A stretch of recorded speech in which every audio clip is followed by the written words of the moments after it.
ቆዳዋ ከቀይ አፈርና የቡና ፍሬዎች የተቀመመ፣ ትንፋሿ የዱር ዝናብና የተቃጠለ የሳቫና ሳር ይመስላል። በምድር ወገብ ላይ እንደምትዘረጋ ጥቁር ንግሥት አንዱ እግሯ እንደ ዓይኗ ብሌን ከምትሳሳላቸው የዱር እንስሳቶቿ ጋር በጫካ ውስጥ፣ ሌላኛው እግሯ ደግሞ የአፍሪካው ሲሊኮን ቫሊ የቴክኖሎጂ ዲጂታል ዓለም ውስጥ።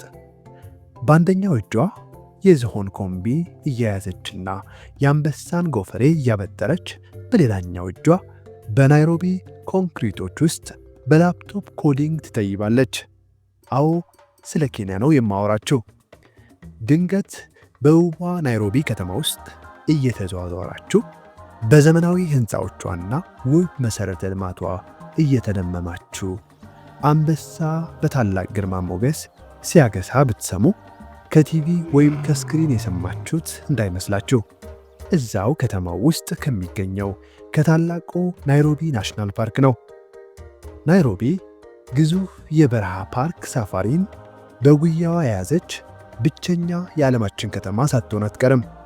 ተፈጥሮንና ዘመናዊነትን አብሮ ማስኬድ በእውነቱ ችለውበታል። ከናይሮቢ 500 ኪሎ ሜትር ገደማ ወደ ደቡብ ከተጓዛችሁ ደግሞ ውቧና ጥንታዊቷ የባህር ዳርቻ ከተማ ሞምባሳን ታገኛላችሁ። ኩልል ጥርት ያሉት ውሃዎቿ ወደ ሌላ ፕላኔት የመሄድ ያህል ስሜትን ይፈጥራሉ። ኬንያ በስዋሂሊ ፈገግ እያለች በእንግሊዘኛ ትደራደርና ስትናደድ ደግሞ በ40 የጎሳ ቋንቋዎቿ የምትራገም እንስት ትመስላለች። አዳዲስ ስታርታፖች ከዝናብ በኋላ እንደ የዱር አበባዎች የሚበቅሉባት፣ ወጣት አእምሮዎች ስልተ ቀመሮችን የሚያሳድዱባት፣ ሞባይል ስልኮችን ወደ ባንኮች፣ መማሪያ ክፍሎችና ክሊኒኮች የሚቀየሩባት የአፍሪካዋ ሲሊኮን ሳቫና በዱር እንስሶቿ ቀልድ የማታውቀው ባበጀችላቸው ውብና ምቹ መኖሪያዎች ምክንያትም የራሷን በአግባቡ ከመያዝ አልፋ ከእኛም ሀገር ጨምሮ የብዙ ሀገር የዱር እንስሶች እየኮበለሉ አንቺ ጋር አስጠጊን ይሏታል። በዛሬው 67ኛው የዓለምን ይወቁ ኤፒሶዳችን ከአዲስ አበባ በ2 ሰዓት ከ25 ደቂቃ በረራ ወደ ጎረቤታችን ኬንያ በመጓዝ በቅርቡ IMF ባወጣው መረጃ መሰረት በአጠቃላይ ሀብት ወይም GDP ኬንያ ኢትዮጵያን በመብለጥ የምስራቅ አፍሪካ ባለግዙፍ ኢኮኖሚ ሆናለች። ነገር ግን ኬንያውያን በዚህ ብቻ አይደለም የሚበልጡን። በግጭትና ፖለቲካዊ ሴራዎች በሚታወቀው ምስራቅ አፍሪካ ውስጥ ስልጡን የሚባል የፖለቲካ ስርዓት ያላቸው ህዝቦችም ናቸው። የፍትህ ስርዓቱ ብትሉ ሚዲያዎቹ የትም የምስራቅ አፍሪካ ሀገር ውስጥ በሌለ ነፃነት ይሰራሉ። ምን ይሄ ብቻ! አማካኝ የመንግስት ሰራተኞች ደሞዝ፣ የኢንተርኔት ፍጥነቱና ተደራሽነቱ፣ የመሰረተ ልማት ግንባታ፣ ብዙ ትላልቅ ኩባንያዎችና ዓለም አቀፍ ድርጅቶች የአፍሪካ መቀመጫቸውን እዚሁ ናይሮቢ አድርገዋል። በአጠቃላይስ ኑሮ በኬንያ ምን ይመስላል? እኛስ ከነሱ ምን መማር እንችላለን? በዛሬው ኤፒሶዳችን እነዚህንና ሌሎች ኬንያን የሚመለከቱ አስገራሚ እውነታዎችን እንቃኛለን። ፕላኔታችን አስደናቂ ናት። በዚህ ቻናልም ወደ ሁሉም ሀገሮች እየተጓዝን እያንዳንዱ ሀገር ምን ልዩ እንደሚያደርገው እንዳስሳለን። እናንተም ሰብስክራይብ ካላረጋችሁ ሰብስክራይብ በማድረግ እንድትጀምሩ፣ ላይክ እና ኮሜንት በማድረግም ፓስፖርታችሁን በማሳደስ አብራችሁን ተጓዙ።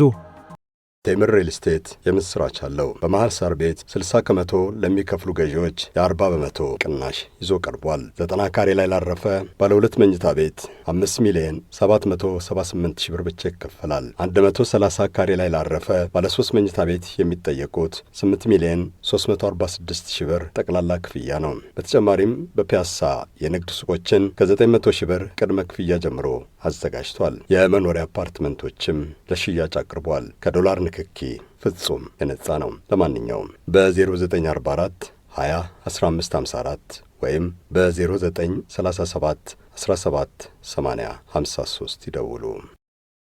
በአፍሪካ ምስራቃዊ የባህር ዳርቻ ላይ 367 ካሬ ኪሎ ሜትር በሚሆን የቆዳ ስፋቷ ከአፍሪካ 22ኛዋ ሰፊ ሀገር ስትሆን ሀገሪቱ ከ5 ሀገሮች ጋርም ድንበር ትጋራለች።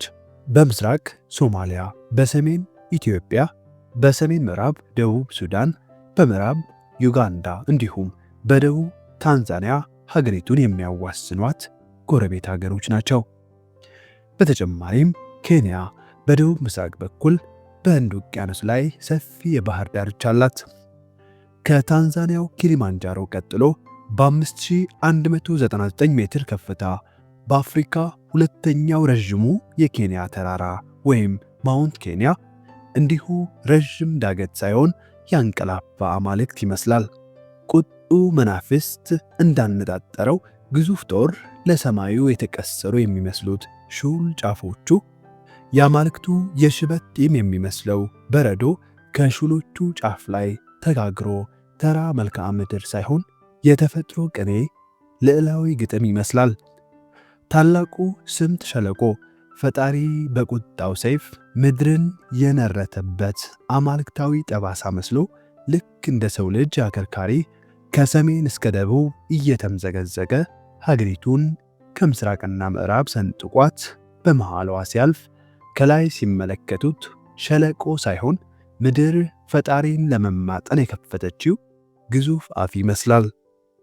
በሰሜን በኩል እንደ ሳምቡሩና ቱርካና ያሉ የኬንያ ከፊል ደረቅና በረሃማ ክልሎች ሰፊ መሬቷን ይሸፍናሉ።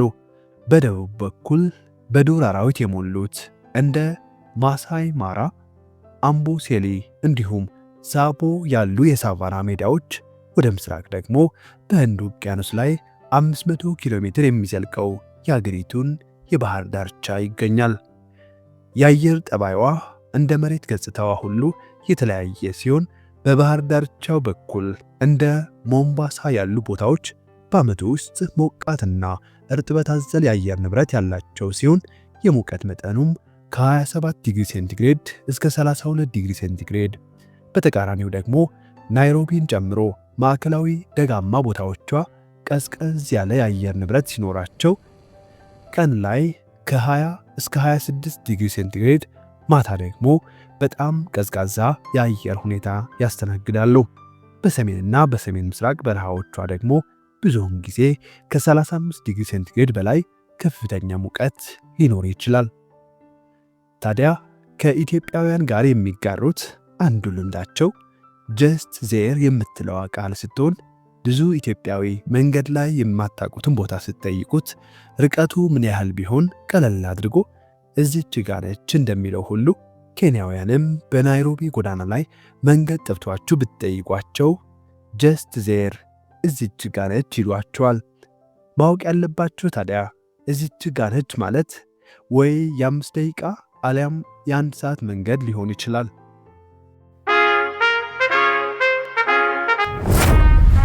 የእንግሊዝ ቅኝ ግዛት የነበረችው ኬንያ ለዘመናት ዝነኛውን የእንግሊዝ ዩኒየን ጃክ ባንዲራ ሲውለበለብባት ከርሞ በ1963 ዓ.ም ራሷን ከቅኝ ግዛት ሰንሰለት ነፃ ስታወጣ ዛሬ ላይ የምናየውና የምናውቀው ባለጥቁር ቀይና አረንጓዴ ባንዲራዋ ለመጀመሪያ ጊዜ ነፃነቷን በተቀዳጀችው ሀገር ላይ መውለብለብ ጀመረ።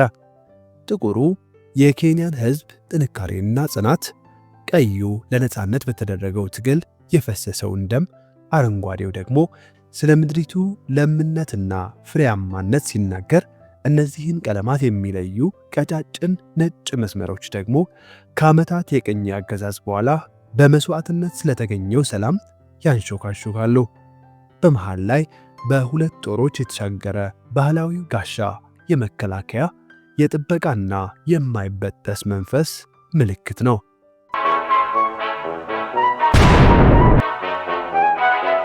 ዘመናት እያለፉ ሲሄዱ የኩሽ የናይልና የባንቱ ጥንታዊ ማህበረሰቦች ወደዚች ምድር ተሰደው እያንዳንዳቸው አዳዲስ ቋንቋዎችን፣ ወጎችንና የአኗኗር ዘይቤዎችን ይዘው መጡ። ታዲያ ዘመናዊ መንግስታት ከመኖራቸው ከረዥም ጊዜ በፊት የኬንያ ምድር እንደ ኪኪዩ፣ ሉኦ፣ ካለንጂንና የማሳይ ተዋጊዎች ባሉ ኃይለኛ የጎሳ ማህበረሰቦች የተሞላች ነበረች።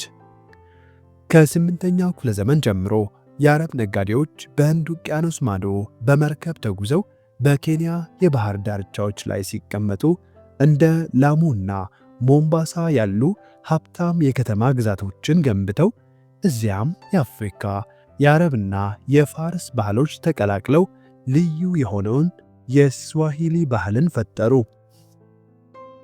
በ1498 ዓ.ም ፖርቹጋላዊው አሳሽ ቫስኮ ዳጋማ በኬንያ የባህር ዳርቻ ላይ ካረፈ በኋላ ፖርቹጋሎች የህንድ ውቅያኖስ የንግድ መስመሮችን ለመቆጣጠር በመፈለጋቸው የባህር ዳርቻዎችን ወረው ምሽጎችን በመገንባት ወደቦችንም ተቆጣጠሩ።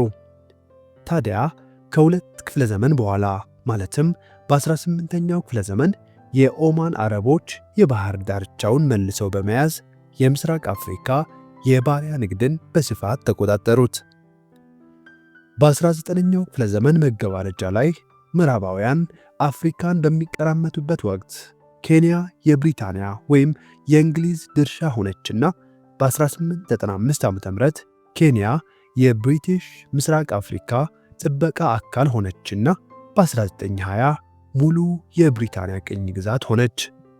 ታዲያ የአውሮፓ ሰፋሪዎች ለም የሆኑትን ደጋማ ቦታዎችን ሲይዙ የቤቱ ባለቤቶች ኬንያውያን ደግሞ ወደ ተወሰኑ ቦታዎች ተገፍተው ከፍተኛ ግብር ተጥሎባቸው ርካሽ የጉልበት ሥራ እንዲሰሩ ተገደዱ።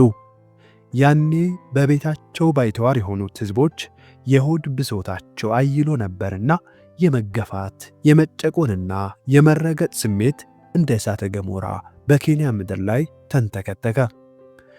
የተንተከተከው እሳተ ገሞራ በ1950ዎቹ መጀመሪያ ላይ በዝነኛው የማኦ ማኦ አመፅ ፈነዳና ኬንያውያን ደምና አጥንታችንን ውሰዱና ጥቁር መሬታችንንና ነፃነታችንን መልሱልን ሲሉ በቤታቸው የነገሰችባቸው እንግሊዝ ለነፃነቱና ለገዛ መሬቱ የወጣውን የጥቁር ማዕበል ርኅራሄ አልባ በሆነ በትሯ ጨፍጭፋ ደማቸውን ደመከል ብታደርግም ለዘመናት ግፍ የተፈጸመበት ጥቁር ግን በዚህ በትር ተደናግጦ የሚቆም አልመሰለም። በመጨረሻም ከዓመታት ተቃውሞ በኋላ በታኅሳስ 12 ቀን 1963 ዓ.ም ኬንያ ነፃነቷን ተቀዳጀች። በአመፁ ወቅት ታስሮ የነበረው ዝነኛው መሪ ጆሞ ኬንያታ የአገሪቱ የመጀመሪያ ፕሬዝዳንት ሆኑ። ታዲያ በአንድ ወቅት አሸባሪ ተብሎ የተፈረጀው እስረኛው ጆሞ ኬንያታ አሁን የአገሪቱ አባት ተብሎ ይከበራል። ጆሞ ኬንያታ በ1978 ዓ.ም ከሞቱ በኋላ ዳንኤል አራፕ ሞይ ወደ ሥልጣን መጡና ለ24 ዓመታት ገዟት። በ1990ዎቹ በውስጣዊና በውጫዊ ጫና ኬንያ ወደ ብዙ ፓርቲ ዴሞክራሲ ተሸጋገረች። የ2007 ምርጫ ሁከት ሀገሪቱን ያቆሰለ የቅርብ ጊዜ የፖለቲካ ጠባሳ ሆኖ ቢታወስም ዛሬ ኬንያ በሰላምና መረጋጋት ተመራጭ እንዲሁም ከአፍሪካ የኢኮኖሚ ግዙፎች አንዷ ሆና ቆማለች። እዚህ ጋር አንድ የሚያመሳስለንን ልማድ ስጨምርላችሁ ልክ እንደኛው ሀገር የኬንያ ወጣቶችም ሰርግ ቤት ለመሄድ ሙሽሮቹን ማወቅ አለያ የጥሪ ካርድ መያዝ አይጠበቅባቸውም። የሚጠበቅባቸው ታዲያ ሱፋቸውን ለብሰው ቀጥ ብለው እንደ ቤተ ዘመድ ገብተው ዝግጅት ላይ መታደምና በነፃ መብላትና መጠጣት ብቻ ነው። ታዲያ ሙሽራው ከሙሽሪት ቤተሰብ፣ ሙሽሪት ደግሞ ከሙሽራው ቤተሰብ ይሆናሉ ብለው ስለሚያስቡ የሚጠይቅ የለም። እኛ ሀገር ድንኳን ሰበራ እንደምንለው ነው። በ1963 ዓ.ም ነፃነት ስታገኝ ኬንያ የፓርላማ ዴሞክራሲ ሆና ብትጀምርም በጥቂት ዓመታት ውስጥ ስልጣኑ በጆሞ ኬንያታ ስር በከፍተኛ ሁኔታ ማዕከላዊ ሆነና በዳንኤል አራፕ ሞይ ዘመንም አንድ ፓርቲ የሚገዛት ሆና አሳልፋለች። በ1990ዎቹ መጀመሪያ ላይ የውስጥ ተቃውሞዎችና ዓለም አቀፍ ጫናዎች ሞይ ብዙ ፓርቲና ዴሞክራሲን እንዲመልሱ አስገደዷቸው። ዛሬ ኬንያ በብዙ ፓርቲዎች የምትመራ ዴሞክራሲያዊ መንግስት ያላት ስትሆን በአሁኑ ጊዜም በ2022 ምርጫ የተቃዋሚ መሪ የነበሩትን ራይላ ኦዲንጋን ያሸነፉት ፕሬዝዳንት ዊሊያም ሩቶ ሀገሪቱን በመምራት ላይ ይገኛሉ። ዛሬ ላይ እንደ ብዙ የአፍሪካ ሀገሮች ሙስናንና ብልሹ አሰራር ተግዳሮቶቿ ቢሆኑም በምስራቅ አፍሪካ ውስጥ የተሻለና ስልጡን የፖለቲካ ስርዓት ያላት ሀገር ጥቀስ ብትሉኝ ግን ከኬንያ ውጭ ሌላ አብነት የሚሆን የለም። ኬንያዎች ጠንካራ ተቋማትን ገንብተዋል።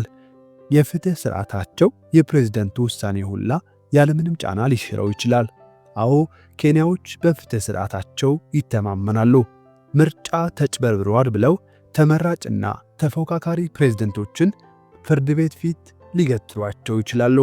በሰላማዊ ሰልፍ አዋጆችን ወይም የታቀዱ ሕጎችን ያስቀይራሉ። ሚዲያዎቻቸው ፕሬዝደንቱንና ፖለቲካውን ይሞግታሉ፣ ይወቅሳሉ።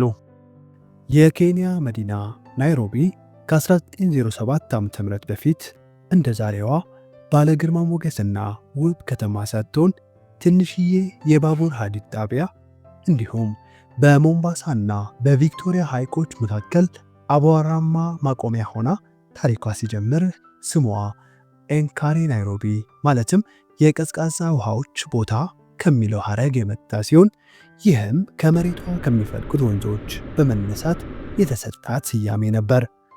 ታዲያ ከናይሮቢ በፊት ከ1987 እስከ 1907 ድረስ የወደብ ከተማዋ ሞምባሳ የሀገሪቱ ደማቅ ዋና ከተማ በመሆን ያገለገለች ሲሆን ከ1907 በኋላ እንግሊዞች ለጤናና ለግብርና ተስማሚ በሆነው ደጋማ የአየር ንብረት ተስበው የቅኝ ግዛት መኖሪያ ቤቶችን፣ አቧራማ ገበያዎችንና የባቡር ሐዲድ ግቢዎች ወደ ውጭ ተዘርግተው ከተማዋም በፍጥነት እያደገች ዛሬ ላይ ናይሮቢ ከአፍሪካ ታላላቅ ከተሞች አንዷ ለመሆን ችላለች። በ696 ካሬ ኪሎ ሜትር የቆዳ ስፋቷ የፈረንሳይዋን ፓሪስ 2 እጥፍ የምትገዝፈዋ ይህች ከተማ ታዲያ ከ5.5 ሚሊዮን በላይ በሚሆነው ሕዝቧ ከደቡብ አፍሪካ ጆሃንስበርግ ቀጥሎ ብዙ ሕዝቦች ያላት አምስተኛዋ የአፍሪካ ከተማ ነች። ከሀገሪቱ አጠቃላይ የሀገር ውስጥ ምርት ወይም ጂዲፒ 21 ከመቶ የምታበረክተው ይህች ከተማ የፋይናንስ የፖለቲካና የኢንዱስትሪ ግዙፍ መናኸሪያ ስትሆን ባንኮች፣ ኮርፖሬሽኖች፣ ዓለም አቀፍ ድርጅቶችንና ከፋሽን እስከ ሎጂስቲክስ ያሉ ኢንዱስትሪዎች በሕዝብ በተጨናነቁ ጎዳናዎቿ ውስጥ ሕያውነትን ሲዘሩ የከተማይቱን ዝመና ከቴክኖሎጂ በላይ የሚገልጸው ኃይል የለም። እኛ ሀገር ገና በትውውቅ ላይ ያለው የኤምፔሳ የሞባይል ገንዘብ መገበያያ ከናይሮቢ ግዙፍ ተቋማት አንዱ ሲሆን በፊንቴክ በግብርናና በጤና ላይ ያሉ ስታርታፖች እንዲሁም እንደ አይሃብ ያሉ የቴክኖሎጂ ማዕከላት ብቅ ማለት ናይሮቢን በማደግ ላይ ካሉት ሀገራት እጅግ አስደሳች ከሆኑ የፈጠራ ዋና ከተሞች አንዷ አድርገዋት ልክ እንደ አሜሪካው ሲሊኮን ቫሊ የአፍሪካ የቴክኖሎጂ ማዕከል እየሆነች ነውና ሲሊኮን ሳቫና የሚል ተቀጽላም ተሰጥቷታል። ሌላው ናይሮቢም ሆነ ኬንያ የምትመሰገንበት እንዲሁም በመላው ዓለም የምትታወቅበት የዱር እንስሳትና የተፈጥሮ ሀብት ጥበቃዋ ለመላው አፍሪካ አርአያ ከመሆኑም በተጨማሪ ኪሷንም በዋነኝነት ከሚያደልቡት ሀብቶቿ ዋነኛው ነው። ከመሃል ከተማ 7 ኪሎ ሜትር ርቀት ላይ የሚገኘው የናይሮቢ ብሔራዊ ፓርክ አንበሶችን፣ አውራሪሶችንና የሜዳ አህዮች በነፃ የሚንቀሳቀሱበት 117 ካሬ ኪሎ ሜትር ስፋት ያለው ከሰማይ ጠቀስ ፎቆች ጎን የተጠበቀ አስደናቂ መቅደስ ይመስላል።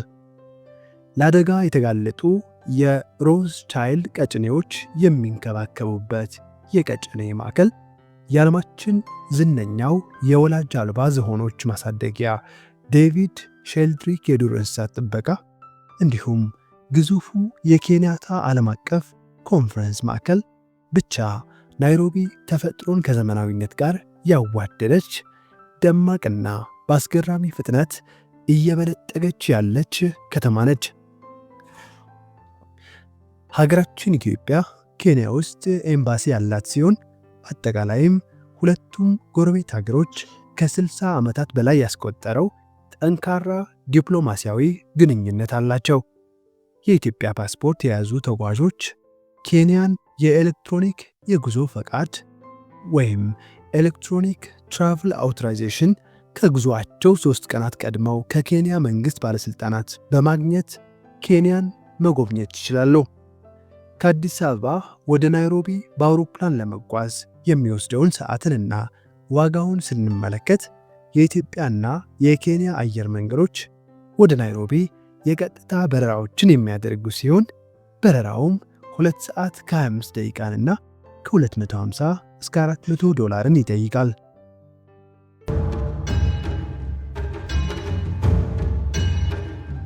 ኢትዮጵያን አስከትላ ሞሮኮንን ደግሞ ተከትላ ከአፍሪካ 6ኛዋ ባለግዙፍ ኢኮኖሚ ስትሆን ጠቅላላ የሀገር ውስጥ ምርት ወይም ጂዲፒዋ $132 ቢሊዮን፣ የህዝቧ የነፍስ ወከፍ ገቢ ደግሞ በ$2400 አካባቢ ሆኖ የህዝብ ብዛቷ ከሀገራችን የህዝብ ብዛት ከግማሽ ያነሰ በመሆኑ የዜጎቿ የነፍስ ወከፍ ገቢ ከሀገራችን ህዝብ የነፍስ ወከፍ ገቢ ከእጥፍ በላይ ይበልጣል።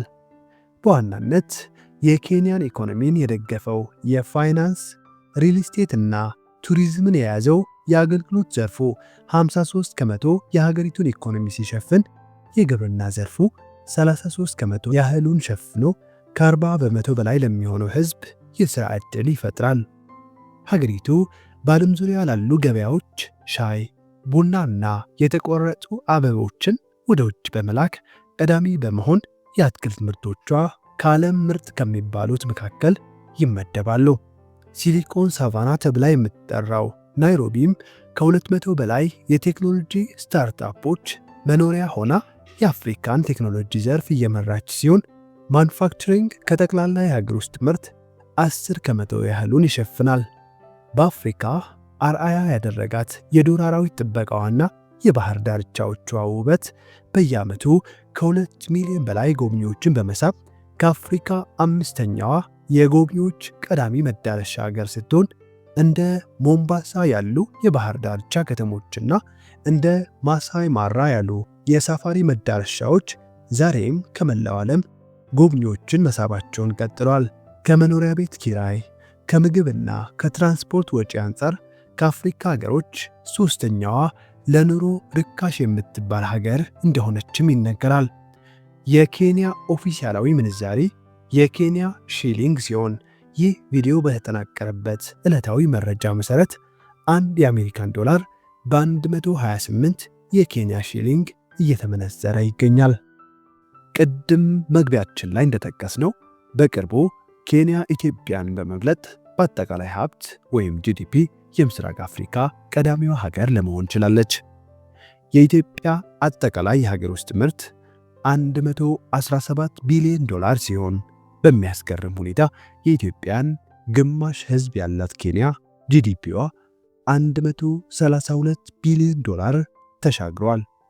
ነገር ግን ኬንያ ከጂዲፒ በተጨማሪ ኢትዮጵያን በብዙ መንገድ ቀድማት ተስፈንጥራለች።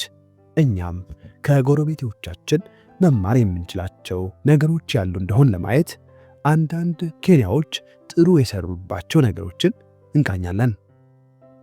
በቀላሉ ከኢንተርኔት ተደራሽነት ስንጀምር በ2023 ሀገራችን ኢትዮጵያ 19 ከመቶ ህዝቧ ብቻ የኢንተርኔት ተጠቃሚ የነበረ ሲሆን በአንጻሩ ኬንያ 40 ከመቶ በላይ ለሚሆነው ህዝቧ ኢንተርኔትን ታደርሳለች። ይህ ብቻ ሳይሆን ኬንያ ውስጥ የኢንተርኔት ፍጥነትና የኢንተርኔት ዋጋ ከኢትዮጵያ እጅግ የተሻለና በተመጣጣኝ ዋጋ የሚቀርብ ነው።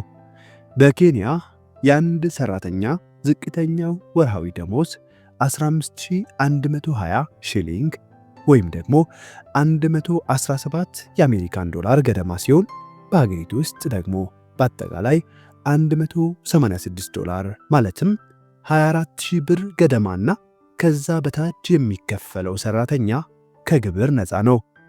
ከ1613 ማለትም 214367 ብር ገደማ በላይ የሚያገኙ ሰራተኞች ደግሞ ከፍተኛውን የግብር ጣራ ማለትም 32.5 ከመቶ ይቀረጥባቸዋል።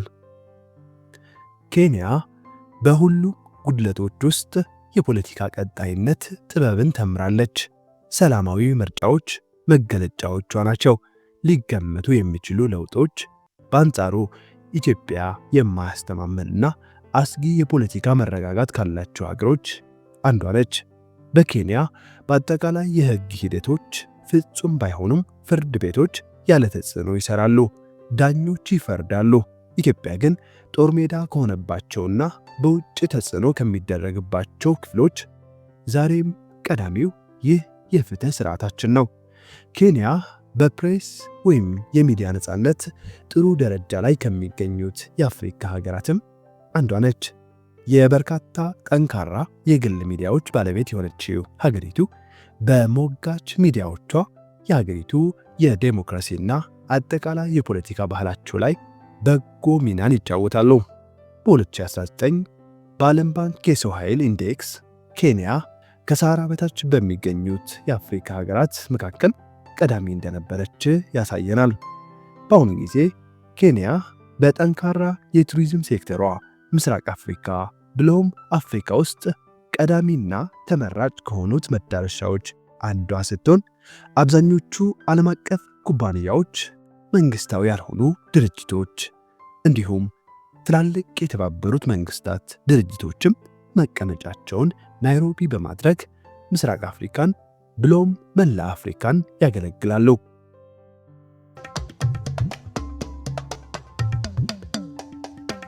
ወደ 55 ሚሊዮን እየተጠጋ ያለው የህዝብ ብዛቷ የህዝቧ አማካኝ ዕድሜ 19 ዓመት ሲሆን አፍሪካ ውስጥ ብዙ በወጣትነት ዕድሜ ክልል የሚገኙ ዜጎች ካሏቸው ሀገሮች አንዷ ያረጋታል።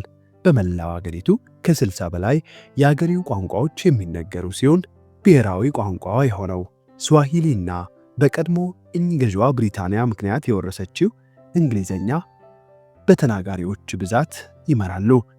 ስዋሂሊ ወይም ኪስዋሂሊ ኬንያን ጨምሮ በምስራቅ አፍሪካ በስፋት የሚነገር ቋንቋ 80 ከመቶ ህዝቧ የሚናገረው ሲሆን ከተለያዩ የጎሳ አስተዳደግ የመጡ ሰዎችን አንድ የሚያደርግ እንዲሁም ይፋዊ የመንግስት የንግድና የትምህርት ቋንቋ ነው።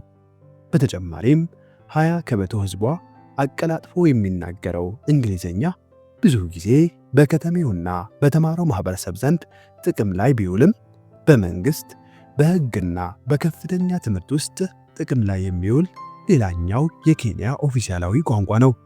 ከ40 በላይ የተለያዩ የኬንያ ጎሳዎች ሲኖሩ ኪኪዩ 17 ከመቶ፣ ሉያ 14 ከመቶ፣ ካሌንጂን 13 ከመቶ፣ ሎ 10 ከመቶ እንዲሁም ካምባ 9 ከመቶ የሚሆነውን የኬንያን ህዝብ በመያዝ በቁጥር ብዛት ቀዳሚዎቹ ናቸው።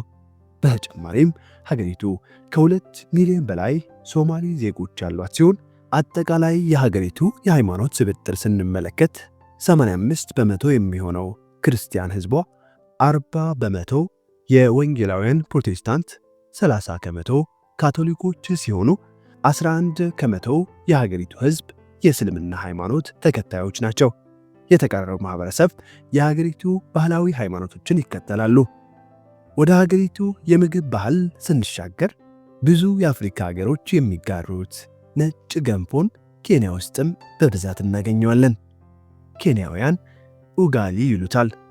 ኡጋሊ የኬንያ ምግቦች ልብና ነፍስ ሲሆን ይህ ቀላል ነገር ግን አስፈላጊ ምግብ ከበቆሎ ዱቄት የሚሰራው ገንፎ ከአትክልቶች እስከ ስጋ ወጥ ድረስ ከሁሉም ነገር ጋር የሚበላ ነው። በገጠር አካባቢዎች ኡጋሊ የእያንዳንዱ ምግብ መሰረት ሆኖ የሚያገለግል ሲሆን የአንድነትና የባህል ምልክት ነው። ከሽንኩርት ከቲማቲምና ከነጭ ሽንኩርት ጋር የሚበስለው የአረንጓዴ ጎመን ምግብ የሆነው ሱኩማ ሌላኛው ብሔራዊ ምግባቸው ነው። ከተጠበሰ ስጋ፣ ቅመማ ቅመሞች፣ እጽዋት፣ የማር የሎሚና የነጭ ሽንኩርት ድብልቅ እንዲሁም ከቲማቲምና ሽንኩርት ጋር የሚሰራው ኒያማ ቾማ በዓላትንና ማህበራዊ ስብሰባዎቻቸውን የሚያደምቅ ተወዳጅ ምግባቸው ነው። የዱር አራዊት ከሞላባቸው ሳቫናዎች እስከ ውብ የባህር ዳርቻዎች ድረስ ኬንያ ማራኪ ቆይታን ለመስጠት ለቃሏ የምትተጋ እንግዳ ተቀባይ ትመስላለች። በኬንያ ደቡብ ምዕራብ ጥግ ላይ የሚገኘው የማሳይ ማራ ሪዘርቭ ከአፍሪካ የዱር አራዊት ክምችቶች መካከል እጅግ ከፍተኛ የሚባል ማለትም ከ1.5 ሚሊዮን በላይ የዱር አራዊቶችን በመያዝ በአስገራሚ ተፈጥሮ የተሞላ የዱር ዓለም ያለው ሲሆን ዘ ቢግ ፋይቭ ለሚባሉት አንበሳ፣ ነብር፣ ዝሆን፣ ጎሽና አውራሪስ ላሉ 5ቱ ትላልቅ እንስሳት መኖሪያ በመሆን በረዣዥም ሳሮች ላይ ግርማ ሞገስ ያላቸው የዱር አራዊት በነፃ ሲንከራተቱ ዘ ጋድ ማስት ቢ ክሬዚ የሚለው ዝነኛ ፊልም ላይ ያለውን የአንበሳውን ትዕይንት ያስታውሳል።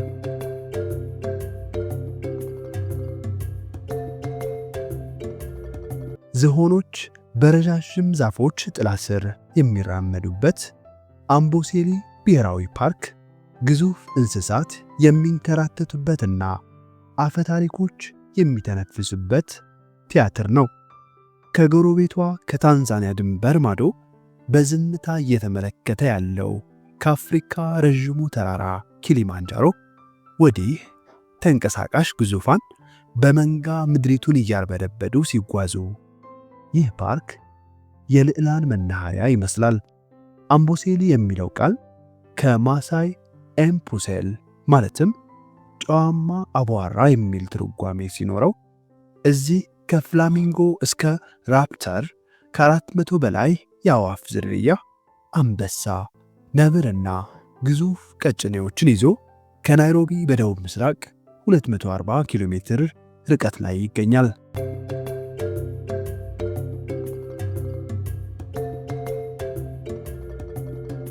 መቼስ ሞምባሳን ሳይጎበኙ የኬንያ ጉዞ የተሟላ አይሆንም። በህንድ ውቅያኖስ ውብ የባህር ዳርቻ ላይ የምትገኘው ሞምባሳ የኬንያ ጥንታዊት ከተማ ስትሆን ዋና ከተማ ሆና ከምታገለግለው ከናይሮቢ በመቀጠል ሁለተኛዋ ትልቅ ከተማ ነች። ከተማዋ ከተለያዩ የዓለም ክፍሎች ለሚመጡ ጎብኚዎች ጉዞን የሚያመቻች ዓለም አቀፍ አውሮፕላን ያላት ሲሆን የኢትዮጵያ አየር መንገድም ከአዲስ አበባ ወደ ሞምባሳ ቀጥታ በረራዎችን ያደርጋል። ባለ ህብረ ቀለሟ ደማቋ ሞምባሳ የአገሪቱ የኢኮኖሚና የባህል ማዕከል ናት ማለት ተጽዕኖዋን የሚያሳንስ ይሆናል። ምክንያቱም ሞምባሳ የኬንያ ሁለመናዋ ትመስላለችና። የሞምባሳ ወደብ በምስራቅ አፍሪካ ከሚገኙት ትላልቅ ወደቦች አንዱ ሲሆን ኬንያ በርካታ ሸቀጦችን ከውጭ የምታስመጣበትና የምትልክበትም ነው። ሞምባሳ በእጅግ ውብ የባህር ዳርቻ መዝናኛ ቦታዎቿ ለባህርና ለተፈጥሮ ወዳጆች ቀዳሚ መዳረሻ እንድትሆን አድርጓታል። ዳያኒ ቤች፣ ናያሊ ቤች እንዲሁም ባምቡሪ ቤች ደግሞ የሞምባሳ ስመጥር የባህር ዳርቻ መዝናኛዎቿ ናቸው።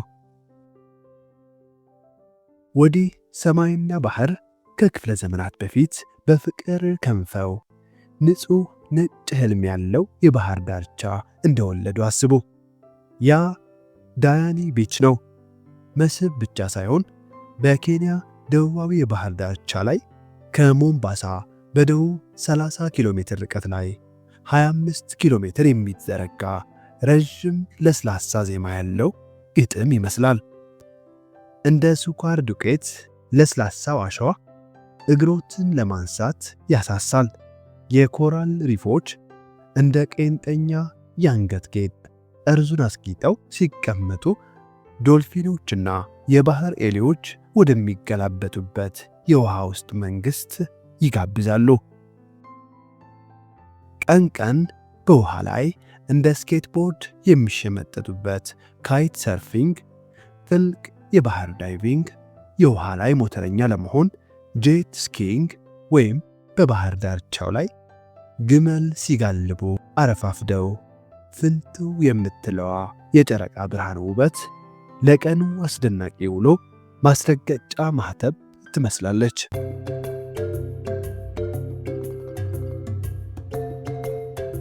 ኬንያ ለሚኖሩ ዘመዶ ወይም ጓደኛው ለመደወል ከፈለጉ የአገሪቱ የስልክ ኮድ በ+254 ይጀምራል።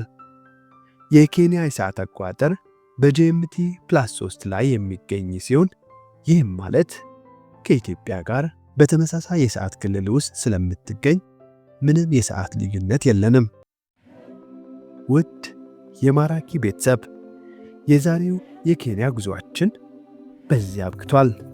ኬንያ ውስጥ የምትኖሩ ከሆነ ወይም ሀገሪቱን የማየት ዕድል ገጥሟችሁ ከነበር ስለ ሀገሪቱ የምታውቁትን ኮሜንት አድርጉልን። ቪዲዮውን እስከ መጨረሻ ካያችሁት ሃራምቤ የሚለውን የስዋሂሊ ቃል ኮሜንት ላይ በመጻፍ እስከ መጨረሻ አብራችሁን እንደበረራችሁ ግለጹልን። በነገራችን ላይ ሃራምቤ አንድነትንና ትብብርን የሚገልጽ የስዋሂሊ ቃል ነው። በቀጣይ ኤፒሶድ በሌላ አህጉር በሌላ ሀገር እስክንገናኝ ድረስ ኬንያዎቹ እንደሚሉት ኳሄሪ፣ ደህና ሁኑ።